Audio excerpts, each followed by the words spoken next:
तेंदू के पत्ते को उड़ीसा का हरा सोना कहा जाता है। यह बांस और साल बीज की तरह एक नेशनलाइज्ड प्रोडक्ट है। यह उड़ीसा में सबसे महत्वपूर्ण गैर लकड़ी वन उत्पादों में से एक है। तेंदू के पत्ते का बोटेनिकल नाम ड्यूसफायरोस मेलानोलाइजोन है। इसकी पत्तियों का उपयोग बीड़ी को लपेटने के लिए किया जाता है, जो स्थानीय लोगों के बीच एक लोकप्रिय दवाएं का नशा करने का तरीका है। भारत में बीड़ी के पत्तों का उत्पादन करने वाले राज्यों में मुख्य रूप से मध्य प्रदेश, छत्तीसगढ़, उड़ीसा, आंध्र प्रदेश, झारखंड, गुजरात और महाराष्ट्र आते हैं। मध्य प्रदेश और छत्तीसगढ़ के बाद उड़ीसा तेंदू के पत्ते का तीसरा सबसे बड़ा उत्पादक है। उड़ीसा के तेंदू के पत्ते की विशिष्टता संसाधित रूप में है, जबकि भारत के बाकी राज्य फल के रूप में इसका उत्पादन करते हैं। संसाधित रूप में तेंदू के पत्ते को अलग अलग गुणों में वर्गीकृत किया जाता है, जो पत्ती के रंग, उसकी बनावट, आकार, कंडीशन को देखकर क्वालिटी के अकॉर्डिंग ग्रेड 1 से 4 में बांटा जाता है और 5 किलोग्राम के बंडल में फॉर्म में लेकर पैकेज बनाया जाता है।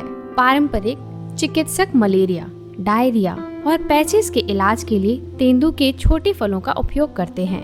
उनके रोगाणुरोधी गुणों के कारण पत्तियों के शरीर के कटने और खरोच पर भी लगाया जाता है। तेंदू के पत्ते आदिवासी गांवों के लिए आय के प्रमुख स्रोत हैं, क्योंकि यह राज्य का सबसे लघु वनोपज है। 1990 से 2000 में उड़ीसा के 868 मिलियन रुपए के कुल वन राजस्व में से तेंदू अकेले 635 मिलियन रुपए कंट्रीब्यूट करता है।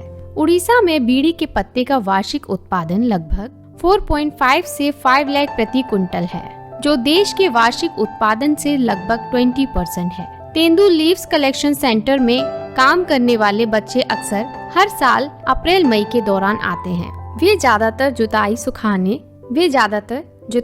सुखाने, इकट्ठा करने आदि में लगे रहते हैं। उन्हें इस काम के लिए बहुत ही कम पेमेंट दिया जाता है। 14 वर्ष से कम आयु के बच्चों को श्रमिकों के रूप में नहीं लगाया जा सकता है और 14 से 18 वर्ष के बीच के बच्चों को केवल गैर खतरनाक क्षेत्रों में लगाया जा सकता है। ऐसे में उनका शोषण होता है। इस क्षेत्र को चाइल्ड लेबर से मुक्त करने के लिए और कड़े कानूनों की जरूरत है।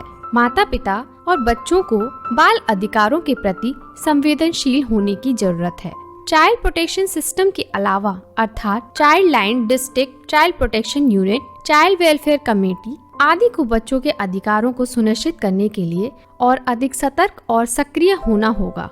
चूँकि तेंदू का पत्ता ग्रामीण समाजों की वन अर्थव्यवस्था का एक महत्वपूर्ण हिस्सा है, इसलिए लघु वन उत्पादों को विनियमित करने की आवश्यकता है।